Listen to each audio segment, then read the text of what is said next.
Hello बच्चों, क्या हाल चाल। स्वागत है आपका to the magic platform of Comet Academy. तो आज हम बात करने वाले हैं महासंग्राम सीरीज के लेक्चर नंबर 1 इंजीनियरिंग केमिस्ट्री के।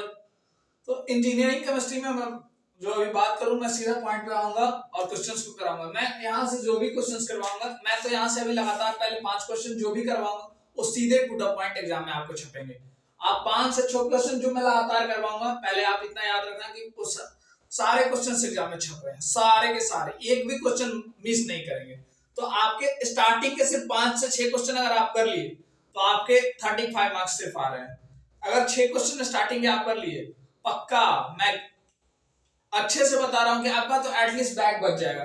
क्योंकि जो मैं अभी सेशन ला रहा हूं ये बहुत अनुभव के साथ ला रहा हूं, और वही करत करत अभ्यास है जड़मत होत सुजान रसरी आवत जाता है सिल पर पड़त निशान। मेरा तो यही एक कहावत है और मैं हर दिन अभ्यास का तलवार चला रहा हूं। और हाँ, मैं बता दूं बच्चों, मैं पिछले 1 महीने से, जब से दिनांक 1 तारीख 1 जनवरी 2026 से मैंने जब से इस चैनल और इस जर्नी की शुरुआत की, तब से मैंने, और ये ऑलमोस्ट मैंने अभी तक आपका लास्ट एग्जाम का जो इंजीनियरिंग केमिस्ट्री अब एग्जाम आ गया और ये अंतिम एग्जाम है, तो मैं बता दूं कि मैंने पिछले 1 महीने से चावल नहीं खाया है। तो मतलब आप समझ सकते होंगे कि मैंने कितना डेडिकेशन खुद के लिए और आपके लिए दिखाया है। कि तो आप, मैं उम्मीद करूंगा कि आप मेरे इस सेशन को, और इस सेशन में मैंने पूरा जान भरा है। आप इतना याद रखो कि मतलब मैं जो यहाँ से क्वेश्चन करवाऊंगा, स्टार्टिंग के जो 5 से 6 क्वेश्चन है वो सीधे टू द पॉइंट एग्जाम में आ रहे हैं। आप निश्चिंत रहो, हमको क्या करवाना, हमें किसी की जरूरत नहीं, हमें किसी की इंस्ट्रक्शन की जरूरत नहीं। मैं जो भी करवाऊंगा आप देख रहे होगे मेरे अनुभव क्या है। आप जो बच्चा मेरा मतलब जानता होगा और मेरे अनुभव को देख रहा होगा, मैंने कितने तराशा है इस अनुभव को, बहुत मतलब कठिन परिश्रम से मतलब एक अनुभव आया है। और हाँ, हम जो आज हैं आपके नजरों में, सो उसे हमने नहीं बनाया है, उसे आप लोग ही, आप लोग का ही प्यार स्नेह और दुलार जो भी मिला उसी के थ्रू हम आज, और हमारी कमबैक एकेडमी जो है मतलब एक अच्छा पहचान बिहार में बनाने में अभी सफल हो पा रही है और कोशिश जारी है लगातार। तो चलिए ज्यादा ना बस और ज्यादा बगैती ना करते हुए, कुछ बच्चे बोलते हैं कि आप बगैती ज्यादा करते हो। बाबू, आपसे हमें ज्ञान लेने की जरूरत नहीं है, मुझे क्या बोलना है क्या नहीं बोलना है हमें मालूम है। तो चलिए स्टार्ट करते हैं। तो फर्स्ट क्वेश्चन जो एग्जाम में पक्का छपेगा, ये आपका शॉर्ट नोट्स में भी छप सकता है या इस तरीके से क्वेश्चंस में छप सकता है। इसका आंसर मैं 1-2 स्लाइड में और लेकर आऊंगा, तो आप एकदम निश्चिंत रहिए। आप कुर्सी की पेटियां बांध ले और दोस्तों के साथ एकदम शेयर कर दे इस सेशन को। एकदम पक्का बोल रहा हूँ, अकेले मत पढ़े। देखिए, आप अकेले पढ़ तो लोगे, आपको फायदा हो जाए, लेकिन सर जो 1 महीना से आपके लिए जो डेडिकेशन दिखाए हैं, सर को भी तो कुछ मतलब सपोर्ट बनता है। तो आप अपने दोस्तों को जरूर भेजो भाई। क्योंकि हाँ, इस मतलब ये सेशन मतलब जो फर्स्ट सेमेस्टर की जर्नी समाप्त होगी, मैं सेकंड सेमेस्टर की जर्नी एकदम स्टार्ट से, स्क्रैच से स्टार्ट करूंगा, एकदम जीरो लेवल से। और सेकंड सेमेस्टर में आपके टॉपर्स जो होंगे पूरे बिहार इंजीनियरिंग, वो कमबैक एकेडमी से ही प्रोड्यूस होंगे। तो सो आप एकदम निश्चिंत रहें और चलते हैं सेशन को स्टार्ट करते हैं। तो ये क्वेश्चन आपको शॉर्ट नोट्स में भी आएगा, लॉन्ग में भी आ सकता है, किसी भी तरीके से आएगा। सो पहला question, discuss Einstein photoelectric effect equation and explain about how it support the particle of light. तो स्टार्ट करते हैं कि क्या बोलता है Einstein photoelectric effect equation. When the light of sufficiently high frequency falls on a metal surface, एक light का जो हाई सफिशिएंटली फ्रीक्वेंसी होता है, जब मेटल सरफेस पे गिरता है, the phenomena is called photoelectric effect. इस फिनोमिना को हम फोटोइलेक्ट्रिक इफेक्ट कहते हैं। ठीक है, कोई बहुत हाई फाई लैंग्वेज में मैंने आंसर को नहीं यहाँ पे मेंशन किया है। और देन ये बता रहा है कि टू एक्सप्लेन इट्स, या अल्बर्ट आइंस्टीन के द्वारा 1905 में परपोज मतलब दिया गया था, दैट जो बताया गया था, that light behaves as a stream of particle called photons. यही बताया गया था आइंस्टीन के द्वारा। सो आइंस्टीन फोटो इलेक्ट्रिक इफेक्ट का इक्वेशन है H mu is equals to omega naught plus E के यहाँ पे काइनेटिक एनर्जी होता है। So H mu is equals to work function plus half M V square energy, kinetic energy का एक formula होता है हाफ एम बी स्क्वायर, जो आप बहुत पढ़े होंगे। तो यहाँ पे मैं बात करूं कि एच जो है प्लैंक कांस्टेंट है, वी जो है म्यू जो है फ्रीक्वेंसी है ओमेगा नॉट जो है वर्क फंक्शन है, ई के जो है kinetic energy of emitted photo electron है, एंड एम जो है मास ऑफ इलेक्ट्रॉन है, एंड वी जो है maximum velocity of photo electron है। मतलब एक एक चीज को यहाँ पे तो एस क्लास में मैंने कुछ ज्यादा कुछ बताया नहीं, और सब जो भी वो था मैंने बहुत अच्छे से एक्सप्लेन किया। ये चीजें आप एग्जाम में मेंशन जरूर करें, उससे क्या होगा पेज भी फील करेगा।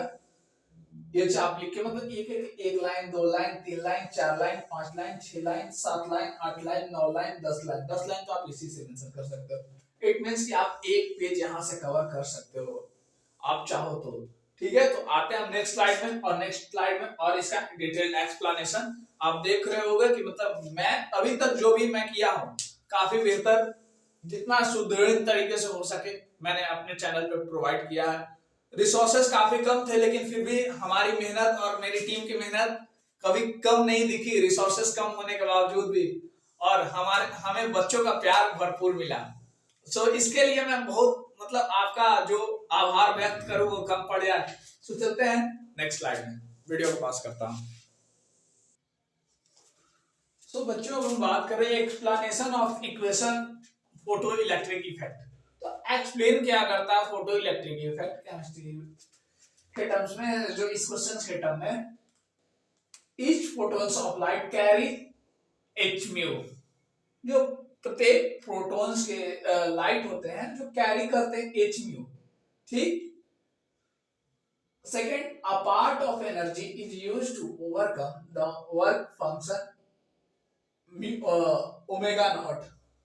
ठीक, next, the remaining energy appears as the kinetic energy of emitted electron if h mu greater than omega naught. ठीक, no photo electrons are emitted no matter how intense the light is. ठीक, आप समझ सकते हो photo electron नहीं emit कर रहा है, मतलब नो मैटर लाइट का कुछ इंटेंस नहीं हो रहा है, यही बोल रहा है ये line.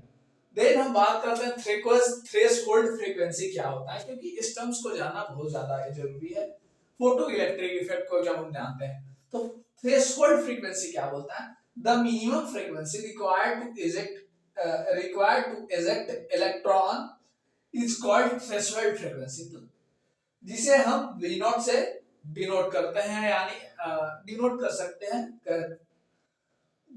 W naught omega naught is equals to H mu naught, वे एक और कंडीशन होता है जहां E के इज इक्वल्स टू, E के का मतलब होता है काइनेटिक एनर्जी। ठीक, वेयर E के is kinetic energy is equals to H को कॉमन लेंगे तो mu minus mu naught, H into mu minus mu naught, ये थ्रेशोल्ड फ्रीक्वेंसी के टर्म्स में टोटल एनर्जी यानी टोटल काइनेटिक एनर्जी यहां से निकलता है, उसका ये फॉर्मूला होता है। आते हैं नेक्स्ट स्लाइड और एक पेज लेके, जिसमें और अच्छा सा फोटो इलेक्ट्रिक इफेक्ट के बारे में हम समझाएंगे, जिसके थ्रू आप अच्छे से और समझोगे, और एग्जाम में बेहतर से बेहतर अगर कुछ पॉइंट यहां से मिस कर जाती है तो आप वहां से उठा के लिख सकते हो। मैं चाह रहा हूं कि मैक्सिमम चीज आपको समझ आए, तो वीडियो को पॉज करते हैं और लाते हैं नेक्स्ट। बच्चों हम बात करते हैं नेक्स्ट स्लाइड के ऊपर। तो नेक्स्ट स्लाइड बोलते हैं हाउ, नेक्स्ट स्लाइड में ये पार्ट रह गया था, how it support the particle of nature of light, particle nature of light. तो उसके ऊपर बात करेंगे तो एनर्जी डिपेंड्स, फर्स्ट जो होता है supports particle nature of light, energy depends on frequency not on intensity. Higher frequency higher energy photons, higher frequency होगा तो हायर एनर्जी फोटॉन्स आएंगे। Then second, instantaneous emission of electron. तो उसमें क्या होता है, electrons emitted immediately after light falls on metal surface. Electrons जो होते हैं इमिटेड होते हैं इमीडिएटली, जल्दी से आते हैं after falls on light metal surface. Second, this is possible only if light energy is transfer. यह पॉसिबल तभी है जब लाइट एनर्जी है जो ट्रांसफर होता है in discrete packets, in discrete packets का मतलब फोटॉन्स के फॉर्म में। Next existence of threshold frequency. जो एग्जिस्टेंस ऑफ थ्रेशोल्ड फ्रीक्वेंसी क्या होता है उसके बारे में बात करें तो below a certain frequency no emission occurs regardless of intensity. Certain frequency के नीचे इमिशन जो होता है ऑकर्स करता है regardless of intensity. This can not be explain by wave theory. यह वेव थ्योरी के अकॉर्डिंगली एक्सप्लेन नहीं हो पाया, नहीं, but it is explain by photo concept. But यह जो है फोटो कॉन्सेप्ट से एक्सप्लेन हुआ। One next fourth, one photon one electron interaction. So one photon one electron interaction क्या बोलता है? A single photon transfer its energy to a single electron proving the particle like behaviour. एक single electron जो होता है transfer energy करता है to a single electron. एक सिंगल फोटोन जो होता है उस ट्रांसफर एनर्जी एक सिंगल इलेक्ट्रॉन को करता है और प्रोवाइड करता है एक पार्टिकल लाइक बिहेवियर। सो मैंने फर्स्ट क्वेश्चन यानी कि discuss science Einstein photo electric effect. अब इसके ऊपर अगर शॉर्ट नोट्स भी आता अगर आप इतना लिख दोगे तो ऑब्वियसली नो डाउट आपको मार्क्स पूरे मिलेंगे। और मतलब अब नेक्स्ट टॉपिक यानी कि नेक्स्ट क्वेश्चन के ऊपर बात करते हैं। तब तक वीडियो को पॉज करते हैं और आते हैं next.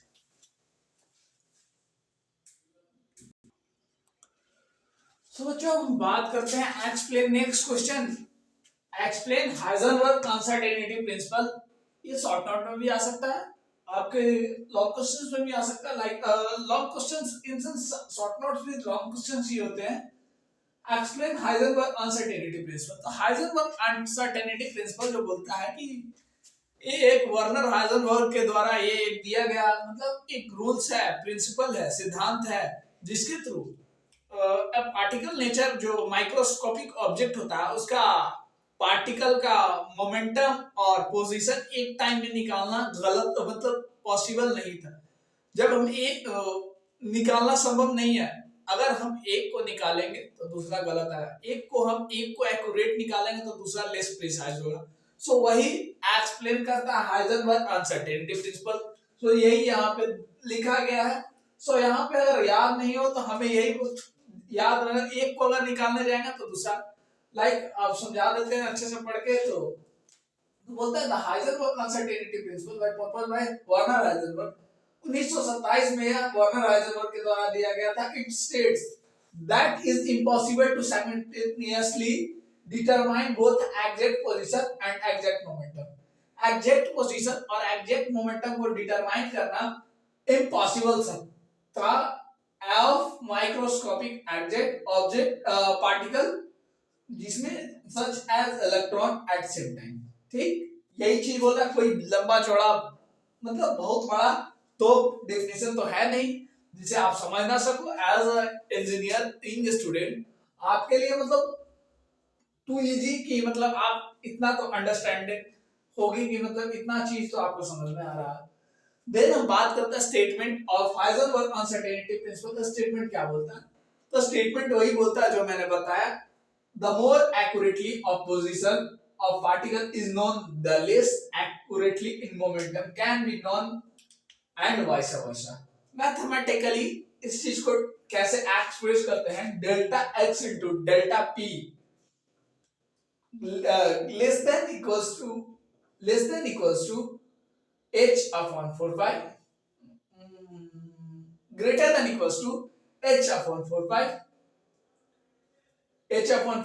where h Planck constant, h को हम प्लैंक कांस्टेंट बोलते हैं, delta x uncertainty in position, delta p uncertainty in momentum and h जो है यहाँ पे h का वैल्यू h अपॉन 2 पाई होता है। वही यहाँ पे h को अगर सिर्फ हम यहाँ कंसीडर करेंगे तो h का वैल्यू h अपॉन 2 होता है और इसका एक और h होता है जिसका वैल्यू h अपॉन 2 पाई होता है। तो उसी का मल्टीप्लिकेशन होने के बाद ये एक इक्वेशन आता है। सो हम यही इक्वेशन को लिखेंगे, मैंने वो आपको समझाने के लिए वो बातें बताई है। So that's all. मैं आता हूँ नेक्स्ट स्लाइड पे कुछ और इसी से जुड़ी जानकारी हाइजेनबर्ग अनसर्टेनिटी प्रिंसिपल के ऊपर। मैं एक स्लाइड और लेता हूँ ताकि आप आंसर्स को वहां पे लिखे तो आप अपने आप को जस्टिफाई कर पाओ कि हाँ मेरा आंसर करेक्ट तो है, और हाँ मतलब एक मतलब अच्छा भी है कि आप तेज भी फील के उसके बारे में आप कंटेंट आप एग्जामिनर को बताए हो कि हाँ ये कंटेंट मैंने डिलीवर किया है। तो उसके लिए मैं एक स्लाइड और लेकर आता हूं जिससे मैं हम कुछ पॉइंट और पुट ऑन करेंगे, और देन हम नेक्स्ट कैरी फॉरवर्ड करेंगे बीएससीपीआर थ्योरी, बेंज रूल। ठीक है, तो आते हैं नेक्स्ट स्लाइड पे। तब तक के लिए वीडियो को पॉज करते हैं और आते हैं। हम कुछ बचे पार्ट को डिस्कस कर लेते हैं इसी क्वेश्चंस के। तो इस क्वेश्चंस में बचे पार्ट है दो, हम इसको बताएं तो इसमें हम ऐड ऑन आंसर में और कर सकते हैं significance of Heisenberg uncertainty principle, जिसमें पहला significance apply it applies mainly to microscopic particle like electrons, protons and atoms. अब से चीजें इसे मैंने पिछला स्लाइड में ही डिस्कस किया। मैं देखिए क्या है कि इंजीनियरिंग एक ऐसा चीज होता है जहां आप मतलब हर छोटे से छोटे चीज को आप बड़ा बना सकते। मैंने इस चीज को मैंने वहां पे बताया था, लेकिन हाँ मैं मुझे आंसर्स को बड़ा तरीके से दिखाना है क्योंकि एग्जाम है, एग्जाम में 7 मार्क्स के क्वेश्चन है तो आपको उससे बड़ा करके ही दिखाना। तो बड़ा करने का मेरे पास कोई और आइडिया नहीं था, तो मैंने यही आइडिया को सही समझा। देन हम it shows limitation on classical law, it shows या शो करता है limitation of classical mechanics at atomic scale, atomic scales पे क्लासिकल मैकेनिक्स के लिमिटेशन को। It explain why electrons can not exist inside nucleus, या ये भी एक्सप्लेन करता है कि क्यों इलेक्ट्रॉन जो होते हैं वो नहीं एग्जिस्ट करते इनसाइड द न्यूक्लियस में, न्यूक्लियस के अंदर।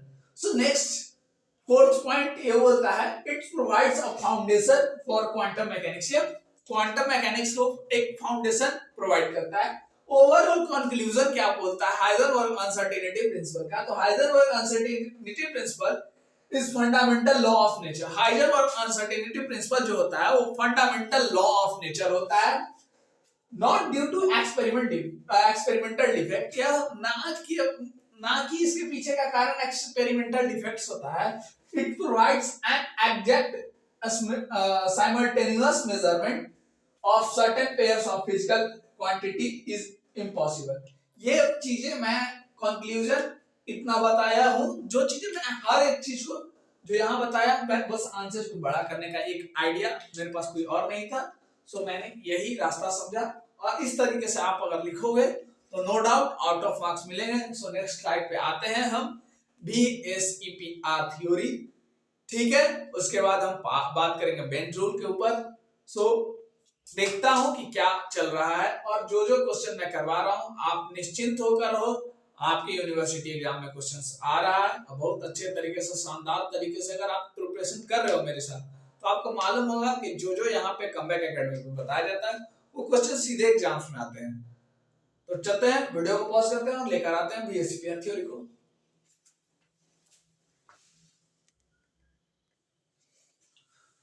बच्चों हम बात करते हैं VSEPR theory, question number 3। VSEPR theory exam point of view से काफी ज्यादा इंपॉर्टेंट है।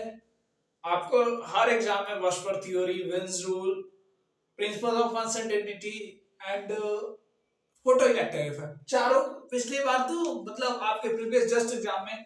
हाँ उससे पहले मैं एक बात बताना है, मैं भूल गया था स्टार्टिंग में ही, मुझे वो बात बतानी थी आपको, बट वो बात नहीं बता पाया। वो बात यही है कि बच्चों आप सिर्फ आपके 2 ही सेमेस्टर, आपके जो केमिस्ट्री का सिलेबस है वो पूरा फ्रेश है और न्यू है। तो उसे समझने के लिए आपको ये नहीं कि हम सिर्फ 23 का पीवाईक्यू कर रहे हैं, मालूम चले आप 23 का पीवाईक्यू करो और उससे कुछ आए ना। तो क्वेश्चंस इंजीनियरिंग केमिस्ट्री का जो सिलेबस है आपका चेंज हुआ है। कुछ क्वेश्चंस का जो पैटर्न है उससे चेंज हुआ है, उस पैटर्न के थ्रू ही हम अपने अकॉर्डिंगली 20 to 25 क्वेश्चन मैंने सेलेक्ट किया हूं। तो वो 20 क्वेश्चन से हम आपको 50 मार्क्स टू 60 मार्क्स आपको टकराएंगे। उस कॉन्सेप्ट के थ्रू आप ऑब्जेक्टिव भी कर लोगे, सब्जेक्टिव भी कर लोगे। तो मतलब आप इस तरीके से अगर करोगे तो आपको कोई दिक्कत नहीं होने वाली है। और अगर आप खुद से काबिल बनोगे तो काबिल का तो मतलब वही का नाम है कि काबिल जितना बनना बन लो। जब फिर मतलब सत्यता आप मतलब खुद से एक अनुभव का एक तराजू को थोड़ा समझना चाहिए, वही अनुभव का तराजू है जो मैं आपके साथ शेयर कर रहा हूँ। ये नहीं कि सर मैं 5 ईयर का पीवाईक्यू कर रहा हूँ और एग्जाम में गए तो सर हम 5 ईयर का किए थे लेकिन क्वेश्चन तो आया नहीं, वही हाल होगा। इसलिए थोड़ा स्मार्ट स्टडी करो, क्योंकि बहुत सारे तेज विद्यार्थी होते हैं, तो उन्हीं तेज विद्यार्थियों का ये रिजल्ट आता है इस तरीके का, जो थॉट्स मतलब आफ्टर एग्जाम में समझ में आता है। तो उससे पहले मैं आपको बता दिया ताकि आप सतर्क हो जाओ। VSEPR theory explain VSEPR theory predict the structure of NH2 H2O and SF6। ठीक है, तो मैं बात करता हूँ वेस्पर थ्योरी क्या होता है। वेस्पर थ्योरी की बात करने से पहले मैं बता दूं कि वेस्पर थ्योरी का फुल फॉर्म क्या होता है। वेस्पर थ्योरी का फुल फॉर्म होता है valence shell electron pair repulsion theory. Valence shell electron pair repulsion theory. तो हम पहले लिखने से पहले हम ये लिख सकते हैं कि VSEPR theory states valence shell electron pair repulsion theory. This theory was proposed by Sidgwick and Powell, इस तरीके से भी लिख सकते हैं, and later developed by Gillipi and Nylom. According to this theory, electron pairs arrange themselves in a space so that repulsion is minimum and distance between electron pair is maximum. So इस theory के से repulsion जो होता है electron pair के बीच में minimum हो जाता है और डिस्टेंस बिटवीन इलेक्ट्रॉन पेयर जो होता है मैक्सिमम हो जाता है। Important points of VSEPR theory. VSEPR theory means valence shell electron pair repulsion theory. तो इंपॉर्टेंट पॉइंट्स में पहला पॉइंट आता है electrons are around the CMA। CMA central metal atom repel each other. ठीक, ऑर्डर ऑफ रिपल्सन, सबसे ज्यादा repulsion lone pair में होता है, फिर लोन पेयर बॉन्ड पेयर में होता है, फिर बॉन्ड पेयर में होता है। ठीक है, वही चीजें बताई गई है पॉइंट नंबर 2 में। Third point, lone pair occupy more space. Lone pair जो होता है वो ज्यादा स्पेस को ऑक्युपाई करता है एंड डिस्टॉर्ट बॉन्ड एंगल को डिस्टॉर्ट करता है। एंड फोर्थ और last, molecular shape is determined by bond pair. Molecular shape जो होता है बॉन्ड पेयर के द्वारा ही डिटरमाइन किया जाता है ओनली, नॉट कि लोन पेयर, ना कि लोन पेयर से डिटरमाइन किया जाता है। तो आते हैं नेक्स्ट स्लाइड में जहां हम बात करेंगे स्ट्रक्चर के ऊपर इन तीनों के, और देन हम इस क्वेश्चन को बाइंड अप करेंगे। देन हम बात करेंगे, इसके बाद हम बेंज रूल के ऊपर बात करेंगे, उसके बाद मैं बताते चलूंगा किस तरीके से आगे की जर्नी चलती रहेगी आपके साथ। तो वीडियो को पॉज करता हूं और लाता हूं नेक्स्ट स्लाइड।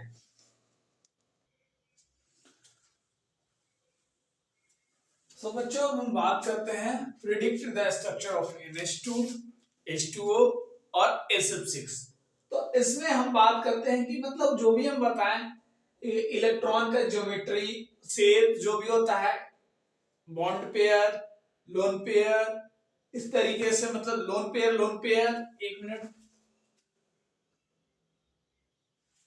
पहला चीज लोन पेयर में ज्यादा रिपल्सन होता है, फिर लोन पेयर बॉन्ड पेयर में होता है, फिर बॉन्ड पेयर में।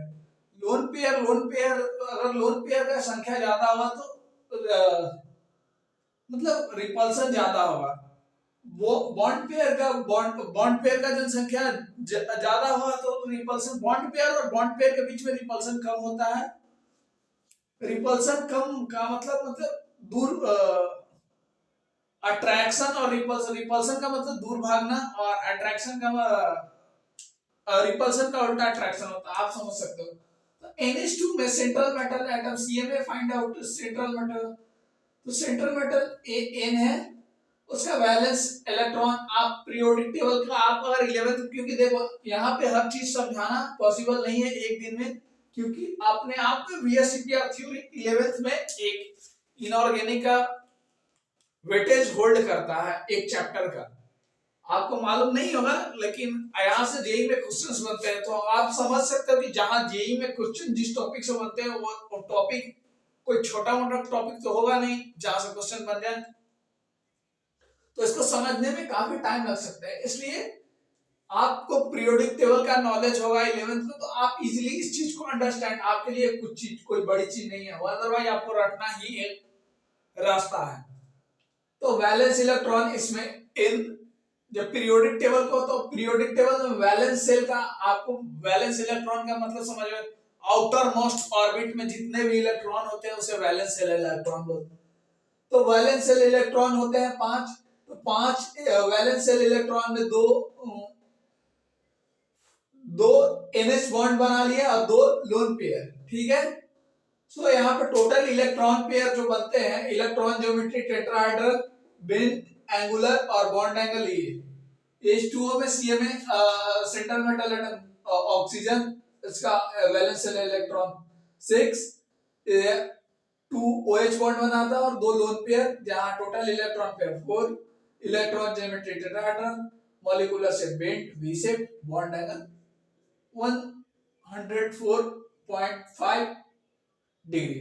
SF6 सल्फर हेक्साफ्लोराइड, इसका CMA यानी central metal atom is valence shell electron of S is 6 SF bond यही बनाएगा, क्योंकि यहाँ पे सातों का सातों, यहाँ पे लोन पेयर नहीं रहेगा। इसका electron pair 6, all bond pair. Electron geometry, जब ऑल बॉन्ड पेयर हो तो जो इलेक्ट्रॉन का ज्योमेट्री हो वही मॉलिक्यूलर शेप होगा, तो यहाँ पे ऑक्टाहेड्रल, यहाँ पे भी ऑक्टाहेड्रल और इसका बॉन्ड एंगल 90 डिग्री। तो नेक्स्ट हम बात करते हैं बेंज रूल के ऊपर। मैंने अच्छे से इस क्वेश्चन को भी डिस्कस किया कि वेस्पियर थ्योरी क्या है, और मैं आशा करूंगा कि आप लोग समझ रहे होंगे और सेशन को एंजॉय कर रहे होंगे। तो आते हैं नेक्स्ट बेंज रूल को लेकर।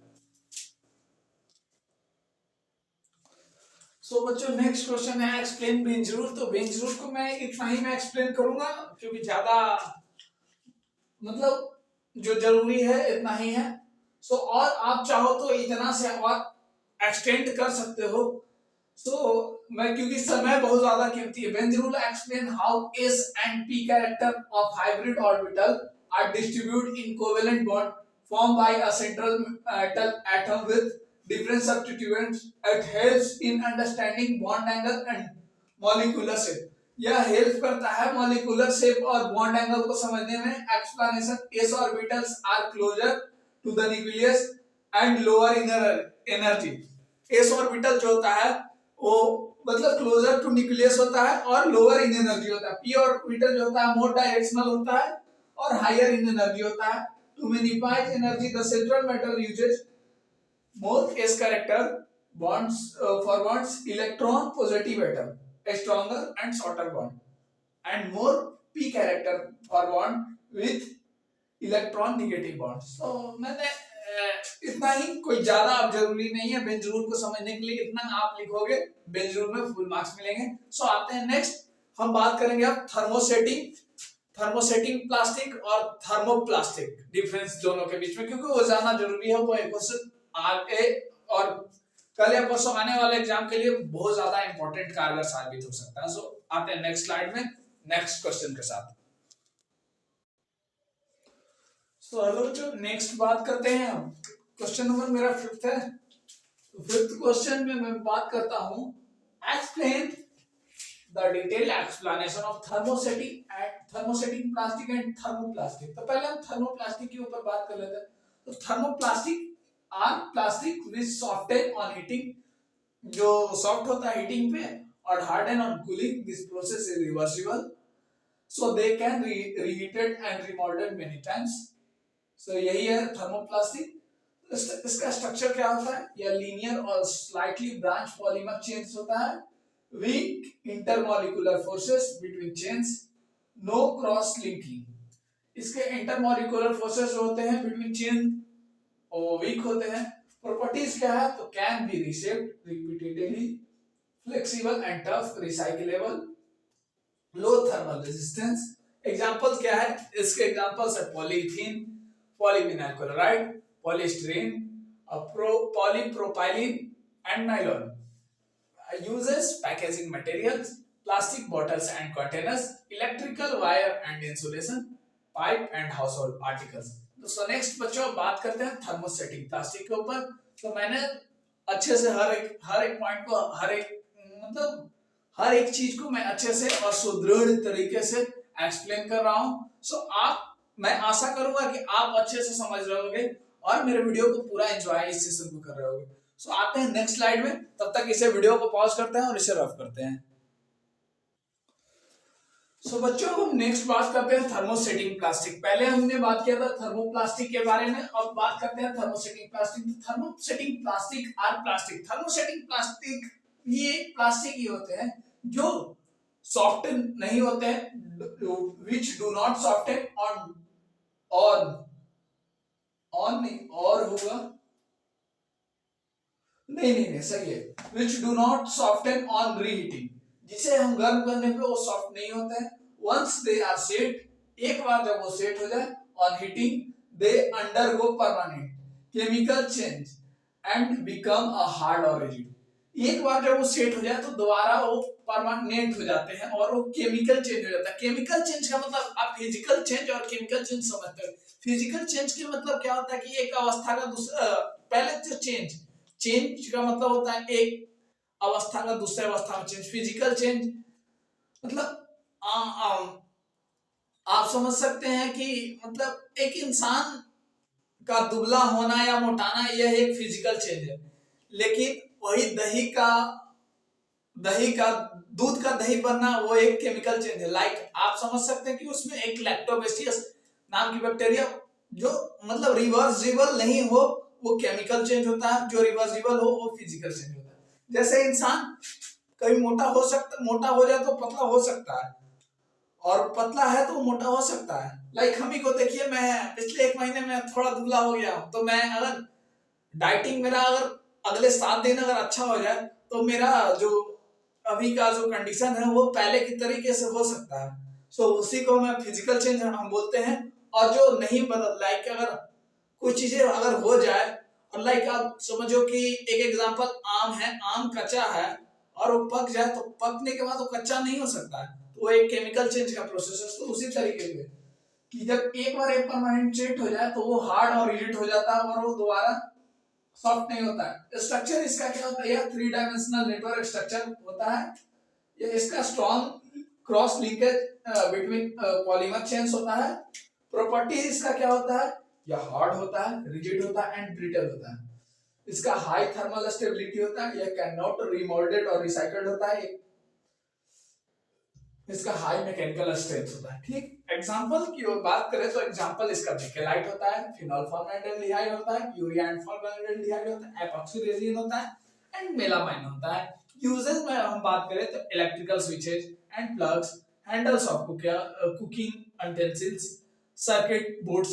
कुकिंग यूटेंसिल्स का मतलब आप समझ सकते हो, लाइक गैस में जब खाना किचन में बनता है तो कुकर का जो हैंडल होता है, कढ़ाई का जो ऊपर का पार्ट होता है उसमें आप यूज होता है थर्मोसेटिंग प्लास्टिक का यूज कर सकते हो। मतलब देखिए पहले देखिए मेटल्स का तो यूज होता ही है, कुछ न्यू मॉडर्न यूटेंसिल्स आते हैं, मॉडर्न बर्तन जिसमें मतलब इसका यूज करके अच्छा और बेहतर बनाया जा सकता है। तो ठीक है, मैं आता हूँ नेक्स्ट क्वेश्चन पे, नेक्स्ट स्लाइड में नेक्स्ट क्वेश्चन के साथ। सो तब तक वीडियो को पॉज करते हैं। मैं आशा करूंगा आप मेरे सेशंस को एंजॉय कर रहे होंगे। सो बच्चों बात करते हैं, discuss the mechanism of Diels Alder reaction.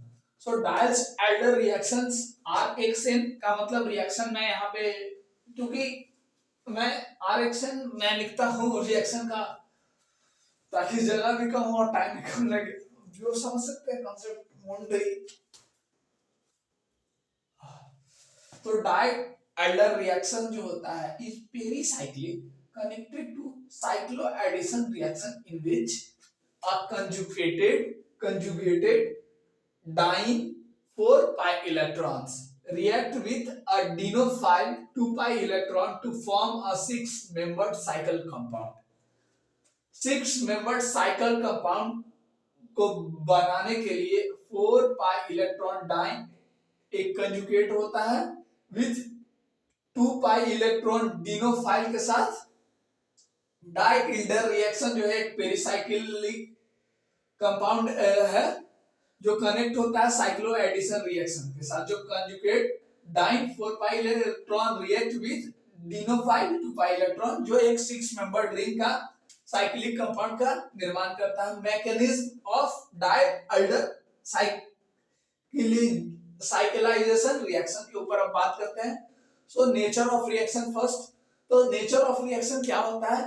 Concerted mechanism bond breaking and bond formation occurs simultaneously in a single loop. जो इसका मैकेनिज्म कंसर्टेड मैकेनिज्म होता है जो बॉन्ड ब्रेकिंग और बॉन्ड फॉर्मेशन अकर्स करता है एक सिंगल लूप में ही अकर्स करता है। No intermediates, no carbocations, carbanions and no free radicals. यहाँ पे कोई ना कार्बोकैटायंस होता है, ना कार्बोनायंस होता है, ना कार्बन फ्री रेडिकल्स होता है। Third, proceed through a cyclic transition state. Second, reactant involve. तो रिएक्टेंट्स इसमें डाइन होता है और डिनोफाइल होता है। डाइन में must be in S cis conformation and dienophile usually an alkene और alkyne often activated by electron withdrawing group -Cn नहीं है एक्चुअल में, ये एक साइन है हर एक एल्डिहाइड का, कीटोन का। शायद की थोड़ा ध्यान नहीं आ रहा है एक्चुअल में। साइनाइड, कीट, एल्डिहाइड, ये इसका थोड़ा साइन याद ध्यान नहीं है। सो यही है। मैं आता हूँ नेक्स्ट स्लाइड पे जो भी, और इसका आंसर जो है 2 स्लाइड और जाएगा। मैं इस तरीके से आंसर आपको बता रहा हूं ताकि आप लिखो तो आपको 7 आउट ऑफ 7 और पेज भी फिल अप हो। और ये सारे क्वेश्चंस जो है जो एग्जाम यूनिवर्सिटी एग्जाम के एंड सेमेस्टर में एकदम छपने ही छपने हैं। इसके बाद मैं एस्पिरिन के ऊपर बात करूंगा। उसके एस्पिरिन में आप ड्रग को लेकर समझ सकते हो, ड्रग, और देन मैं पॉलीमराइजेशन रिएक्शन, और देन मैं ब्यूनाइस, ब्यूनाइन, सिलिकॉन्स, फिर जियोलाइट प्रोसेस। यही सब टॉपिक्स हैं। अगर आप इन सारे टॉपिक्स को आप कर लेते हो तो नो डाउट आपको कोई दिक्कत होने वाली है। और फिर है फिर और टॉपिक्स हैं जो रोटेशनल और वाइब्रेशनल स्पेक्ट्रोस्कोपी का भी कुछ टॉपिक है। तो वो सब अगर कर लेते हो तो आप निश्चिंत रहो कि आपको कोई दिक्कत होने वाला है। और मैं जिस तरीके से पढ़ाता हूँ आपको मालूम है कि कोई दिक्कत तो होगा नहीं। केमिस्ट्री के लिए बच्चों आप निश्चिंत रहो, मैं आज खत्म कर कर ही दम दूंगा। तब तक वीडियो को पॉज करते हैं और लाते हैं नेक्स्ट स्लाइड।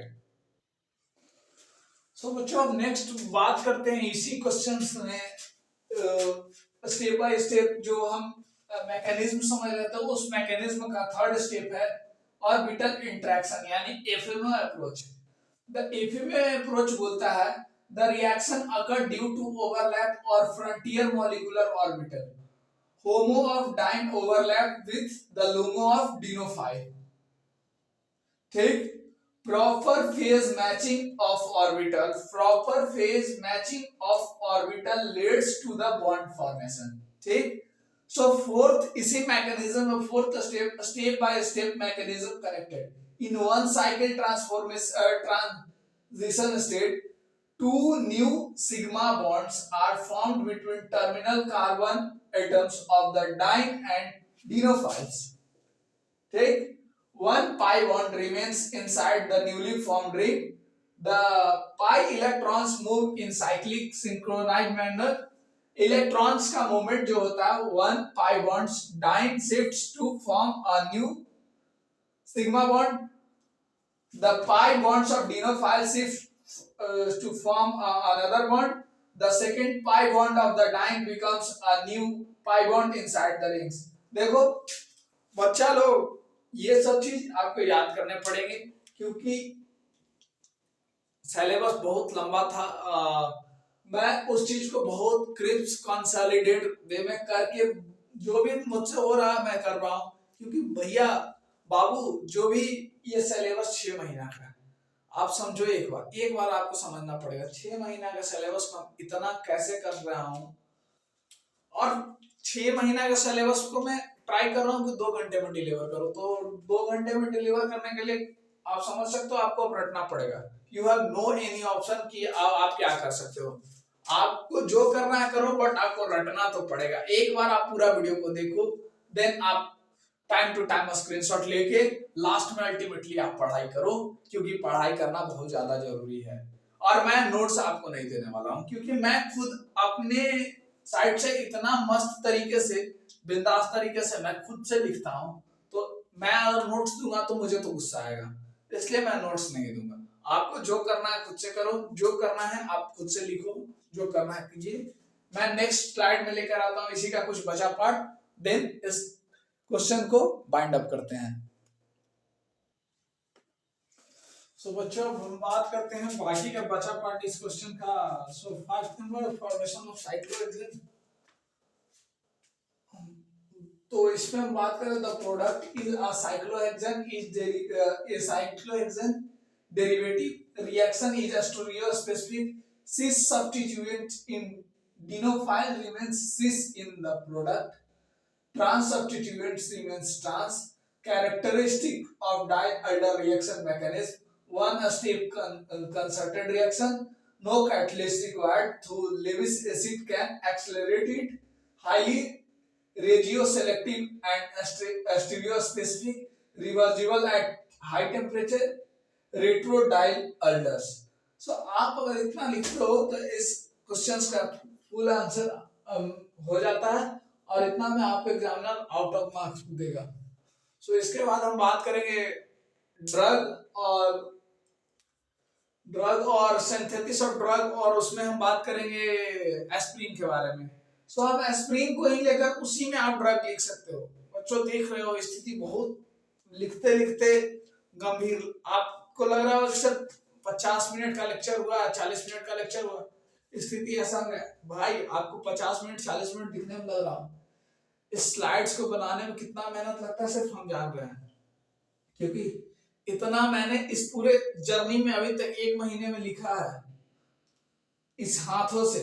ये हाथ बता देगा कि मतलब क्या कितना हाथ, और ये 2 चीज उसका सबूत है, ये मेरा मिटाने वाला ये रहा और ये रहा।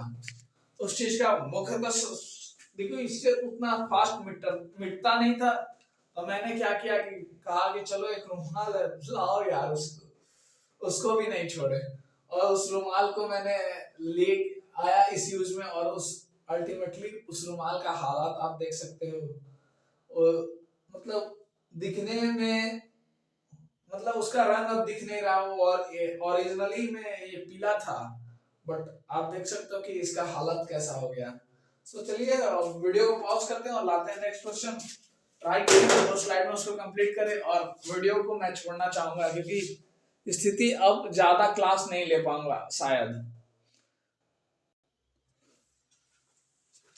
सो next question, what is drugs. बच्चों इसके पहले जो मैं 1-2 मिनट जो पिछले स्लाइड में था वहां पे थोड़ी आवाज का कोई इशू आया होगा, जिसका रीजन था कि मैंने माइक लगाना भूल गया था। सो नेक्स्ट क्वेश्चन, तो थोड़ा उस चीज को माइंड मत कीजिएगा और आंसर पे ध्यान दीजिएगा। सो नेक्स्ट क्वेश्चन है what are drugs and explain in brief synthesis of aspirin including the reaction condition and uses.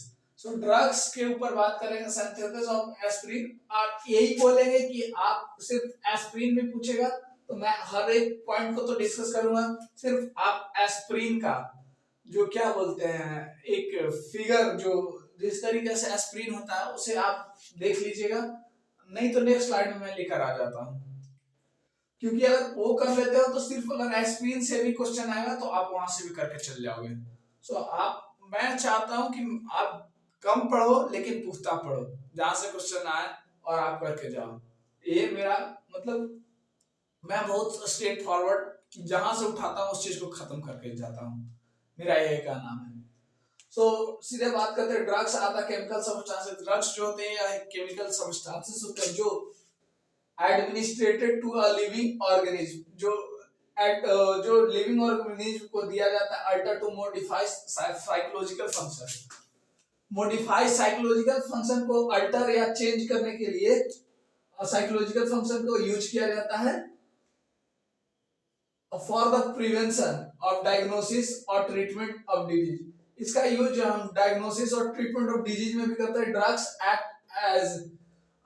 act and interacting with a special biological targets such as enzymes, receptors and nucleic acid। इस तरीके से आप में medicine वगैरह में भी drugs का इस्तेमाल होते हैं। सो सिंथेसिस ऑफ एस्पिरिन, इसका प्रिंसिपल होता है aspirin is prepared by acetylene of salicylic acid using acetic anhydride in the presence of acetic acid catalyst chemical reaction इसका जब होगा तो सैलिसिलिक एसिड और acetic anhydride presence of 50 to 60 degree Celsius और concentrated H2SO4 या H3PO4 तब ये बना के देगा एस्पिरिन प्लस एसिटिक एसिड। सो आते हैं नेक्स्ट स्लाइड में, देखते हैं कि क्या इसका कंडीशन यूजेस है, ये सब के बारे में समझते हैं। तो तब तक वीडियो को पॉज करता हूं। सो बच्चों हम बात करें तो स्टेप्स ऑफ सिंथेसिस, पहले हम रिएक्शन कंडीशन को समझ लेते हैं कि रिएक्शन कंडीशन में रिएजेंट जो चाहिए वो सैलिसिलिक एसिड और acetic anhydride, catalyst concentrated sulphuric acid या H3PO4 यानी कि सल्फ्यूरिक एसिड और एक उसका टेम्परेचर 50 to 60 और process heating under reflux followed by cooling and crystallisation. Steps of synthesis, salicylic acid को मिक्स्ड करेंगे एसिटिक एनहाइड्राइड के साथ, a few drops of concentrated H2SO4 are added as a catalyst. The mixture is heated gently to complete acetalization. On cooling, aspirin crystallized out. Crystals are filtered, washed out and purified by crystallization. Uses of aspirin में analgesic, जिसे हम analgesic, antipyretic, anti inflammatory, anti coagulant and heart attack और heart stroke prevention के लिए भी use किया जाता है। सो इस तरह से बच्चों हम इस सेशन को यहाँ पे समाप्त करेंगे, क्योंकि मेरे से अब आगे कैरी फॉरवर्ड नहीं हो सकता, क्योंकि मेरा जो मैं फिजिक्स का एक लेक्चर लिया हूँ और ये 1 घंटे का एक सेशन, 1 घंटे का रिकॉर्डेड सेशन है, लेकिन इसे रिकॉर्ड करने में हमें 5 घंटे लग चुके हैं।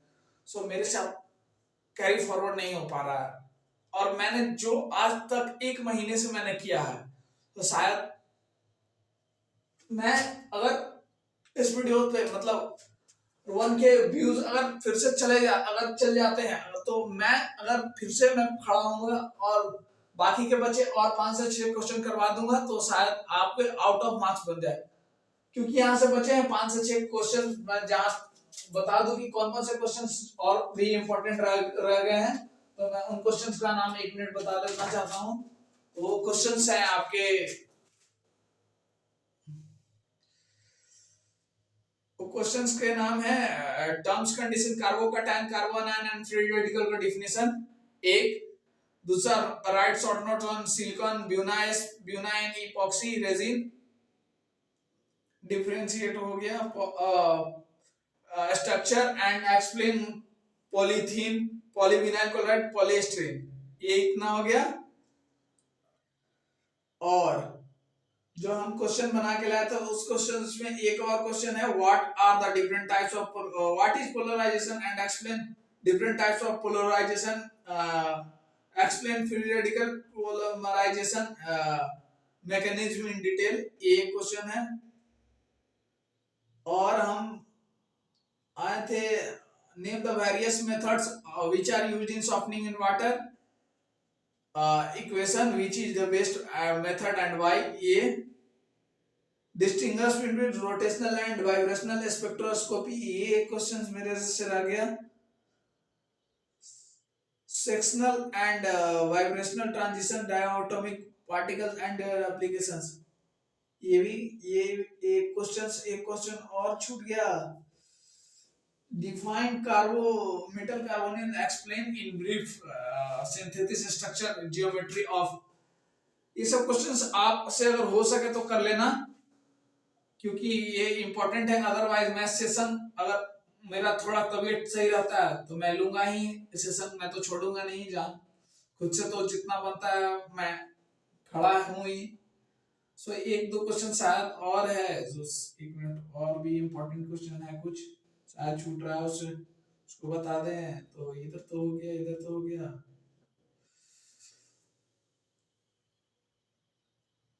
एनएमआर स्पेक्ट्रोस्कोपी का एक क्वेश्चन है, एक है जियोलाइट प्रोसेस, बस इतना आप अगर कर लोगे तो आउट ऑफ मार्क्स स्कोर कर लोगे। ज्यादा एक्सप्लेन डिस्कस केमिकल और ड्राई कोरिजन, इसको कोरिजन को भी एक बार समझ लेना, बाकी इतना अगर आप कर लोगे तो आउट ऑफ मार्क्स स्कोर कर लोगे। 7 से 8 क्वेश्चंस बहुत तो हैं। इससे ज्यादा आपके क्वेश्चंस नहीं बचे। सो अगर आप इस वीडियो पे 1K व्यूज आते हैं, मुझे फिजिक्स का भी रिकॉर्डिंग अभी करना है। सो मेरे से अभी केमिस्ट्री अब फॉरवर्ड आगे से भी नहीं चल पाएगा।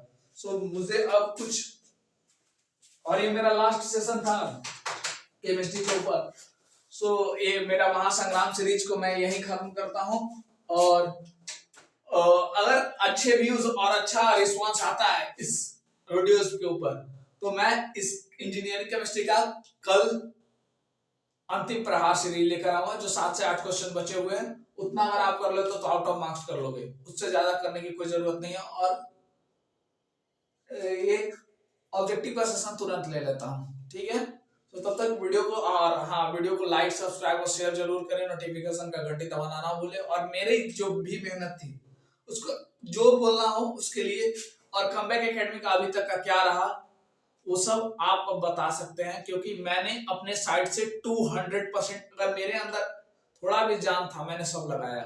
मैं अभी बोल रहा हूं, मैं अंत होते होते तक शायद, मैं मतलब आप देख रहे हो कि मैं अपने साइड से कितना एफर्ट्स मार रहा हूं, तो आप अपने साइड से भी एफर्ट्स मारो भाई, क्योंकि आप नहीं मारोगे तो अल्टीमेटली रिजल्ट मतलब आपका ही आने वाला है। लेकिन वो रिजल्ट आपका आएगा, लेकिन खुशी हमें होगी अगर आपका रिजल्ट अच्छा होगा, क्योंकि हमें दिखेगा अपना मेहनत उसमें। ठीक है, bye bye, take care, good night. चलते हैं, अब इस सेशन को यहीं पे समाप्त करते हैं। और हाँ, एग्जाम्स में तोड़ फोड़ मचाओ, और हाँ, कुछ समझ के अगर कुछ क्वेश्चन छूट रहे हैं तो उससे समझो, क्योंकि आप एक इंजीनियर हो, आपको खुद से बातें बनाने, जब लाइक आप हम ही को, आपके सामने ही मैं एक इंजीनियर एज ए एग्जांपल हूं, अगर हमें नहीं कुछ आती है तो मैं बातें अच्छा बनाता हूं।